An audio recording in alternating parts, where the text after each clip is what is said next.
Welcome to Nation Info Hub with Ikram ul हक। आज हम लोग जिस बारे में बात करेंगे वो है मोहम्मद ज़ुबैर का एक केस। पिछले 15 दिनों में हम लोगों ने देखा है कि किस तरीके से मोहम्मद ज़ुबैर न्यूज़ में हमेशा बने रहे हैं।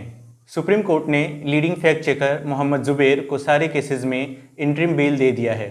साथ ही साथ मोहम्मद ज़ुबैर हमेशा से न्यूज़ में अपने फैक्ट चेकिंग के लिए बने रहे हैं, लेकिन पिछले कुछ दिनों में जब से उन्होंने नुपुर शर्मा की नामनासिब बात को सामने लाए हैं तब से और ज़्यादा लोग उनको पहचानने लगे हैं। आज 20 जुलाई 2022 बुधवार को सुप्रीम कोर्ट के जज DY Chandrachud, justice AS Bopanna और जस्टिस सूर्यकांत ने इस बात को बोला कि मोहम्मद ज़ुबैर को तुरंत जेल से रिहा करना चाहिए, साथ ही साथ उन्हें हिरासत में रखना मुनासिब नहीं है। जून के आखिर में मोहम्मद ज़ुबैर को अरेस्ट किया गया था और उन्होंने अपना ज़्यादातर वक्त इस बीच में जेलों और अदालतों के बीच में निकाला। मोहम्मद ज़ुबैर को दिल्ली पुलिस ने 27 जून 2018 के एक ट्वीट के लिए गिरफ्तार किया, जिससे दिल्ली पुलिस ने बोला कि मोहम्मद ज़ुबैर ने हिंदू धार्मिक मान्यताओं का अपमान किया है। साथ ही साथ उनके ऊपर इस बात का भी इल्ज़ाम लगा कि उन्हें फ़ॉरेन फंडिंग मिलती है और देशों का नाम जो दिया गया उसमें सिंगापुर, UAE, सीरिया जैसे कुछ देश हैं। मोहम्मद ज़ुबैर के ऊपर फ़ॉरेन फंडिंग का जो इल्ज़ाम लगा उस पर रेज़र पे ने सामने आकर बोला कि मोहम्मद ज़ुबैर को जो भी फंडिंग होती है वो हिंदुस्तान से ही है, बाहर के किसी भी मुल्क से कोई फंडिंग नहीं आती है।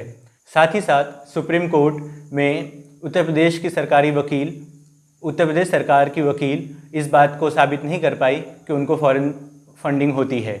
मोहम्मद ज़ुबैर के ऊपर और जो दूसरे इल्ज़ाम लगे उनमें हैं क्रिमिनल कॉन्स्पिरेसी, आपराधिक साजिश, एविडेंस ख़त्म करने का मामला। 15 जुलाई को दिल्ली की एक अदालत ने उनको मूल मामले में हिरासत से ज़मानत कर दे दिया था, लेकिन उनके ऊपर उत्तर प्रदेश पुलिस द्वारा लाए गए केसेस की वजह से वो अब भी हिरासत में थे।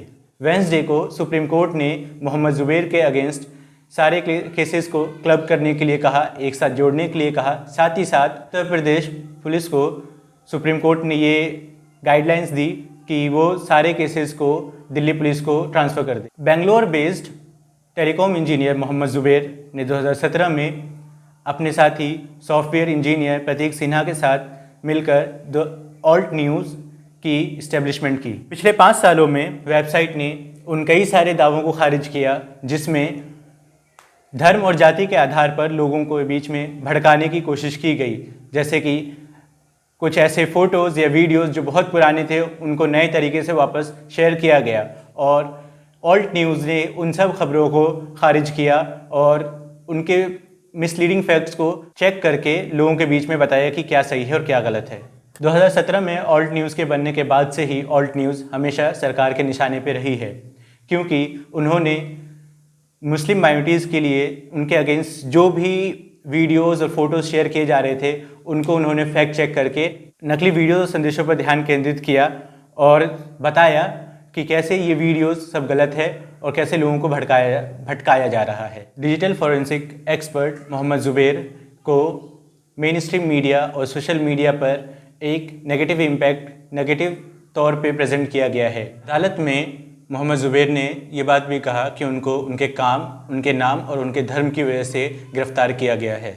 पुलिस के इल्ज़ाम कि उनको फ़ॉरेन फंडिंग मिलती है को मोहम्मद ज़ुबैर ने पूरी तरह से नकार दिया है। मई के आखिर में टेलीविज़न के एक बहस में जब नुपुर शर्मा ने पैगंबर के बारे में नामुनासिब बात की और उस बारे में मोहम्मद ज़ुबैर ने जब उसको उजागर किया और सबके सामने लेके आए तो मोहम्मद ज़ुबैर के ऊपर काफ़ी सारे लोगों ने हमला करना शुरू किया।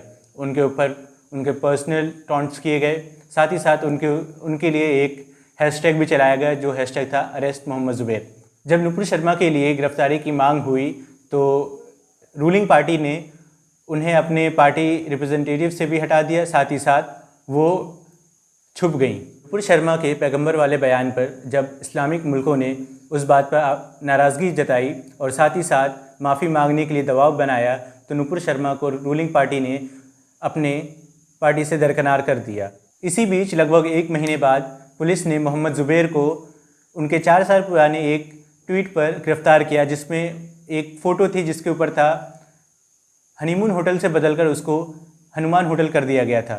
जो ट्विटर अकाउंट ने मोहम्मद ज़ुबैर के ऊपर शिकायत किया वो एक गुमनाम अकाउंट था और उसने अपनी शिकायत में बोला कि मोहम्मद ज़ुबैर ने उसकी भावनाओं को ठेस पहुंचाया है, साथ ही साथ हिंदुओं का सीधा अपमान किया है। जब ट्विटर के इस गुमनाम अकाउंट ने मोहम्मद ज़ुबैर के खिलाफ शिकायत करी तब उसके सिर्फ 1 फॉलोअर था। फिर उस अकाउंट को डीएक्टिवेट किया गया, फिर उसको दोबारा से एक्टिवेट किया गया और अब इस वक्त अगर उस अकाउंट को देखा जाए तो उसमें 2000 से ज़्यादा फॉलोअर्स हैं। जिस फ़ोटो को लेकर मोहम्मद ज़ुबैर के ऊपर शिकायत की गई वो फ़ोटो मोहम्मद ज़ुबैर ने 1983 की एक कॉमेडी मूवी जो ऋषिकेश मुखर्जी ने बनाई थी उससे लिया गया था। कई सारी इंटरनेशनल ऑर्गेनाइजेशंस जैसे कि यूनाइटेड नेशन और यूरोपियन यूनियन ने मोहम्मद ज़ुबैर की हिरासत के ऊपर अपनी नाराज़गी जताई। साथ में यूनाइटेड नेशन के हेड एंटोनियो गुतेरेस ने कहा कि पत्रकार जो लिखते हैं, जो ट्वीट करते हैं, उनको उस चीज़ के लिए जेल नहीं होना चाहिए। जर्मनी ने कहा कि जर्नलिस्ट जो लिखते हैं और कहते हैं उनके लिए उनको सताना नहीं चाहिए और उनको जेल नहीं करना चाहिए। इसके जवाब में हिंदुस्तान ने कहा कि इन सब मामलों को कोर्ट में निपटाया जा रहा है, साथ में ही किसी भी ऐसे मामले पर बोलना ठीक नहीं होगा। मोहम्मद ज़ुबैर के काम के लिए जहां उनको उनकी सर्विस के लिए, अपने मुल्क की सर्विस के लिए उनको प्राइज़ या रिवॉर्ड दिया जाना चाहिए, उसका उनको रिवॉर्ड मिला। लेकिन कैसा रिवॉर्ड मिला? जो ऐसा रिवॉर्ड जो किसी को भी नाकाबिले बर्दाश्त हो, उनको सरकार ने जेल कर दिया। हम सबको एक बात सोचना चाहिए कि अगर मोहम्मद ज़ुबैर जैसे 10 और लीडिंग फैक्ट चेकर्स होते तो आज हमारे देश में जो ये नफ़रती वीडियोज़ और फोटोज़ शेयर की जाती है उसको हम कितनी आसानी से टैकल कर पाते। सुप्रीम कोर्ट बेंच जो मोहम्मद ज़ुबैर के केस की सुनवाई कर रही थी उसमें justice DY Chandrachud, justice AS Bopanna और जस्टिस सूर्यकांत ने इस बात को माना कि मोहम्मद ज़ुबैर को उनके काम की वजह से जेल में डाला गया। साथ ही साथ बेंच ने इस बात को भी माना कि अगर मुल्क की डेमोक्रेसी को बचाना है तो फ्री स्पीच पर रोक नहीं लगना चाहिए। डेमोक्रेसी की जो 4th पिलर है मीडिया, उस पर हम लोग नोटिस कर सकते हैं कि सरकार जो है वो किस हिसाब से शिकंजा कस रही है। साथ ही साथ हम देखते हैं सिद्दीकी कप्पन जैसे कई जर्नलिस्ट हैं जो आज जेल में बंद हैं। अगर आपको ये वीडियो इन्फॉर्मेटिव और अच्छी लगी हो तो आप हमारे चैनल को सब्सक्राइब करें, लाइक करें, शेयर करें। Thank you team NIH।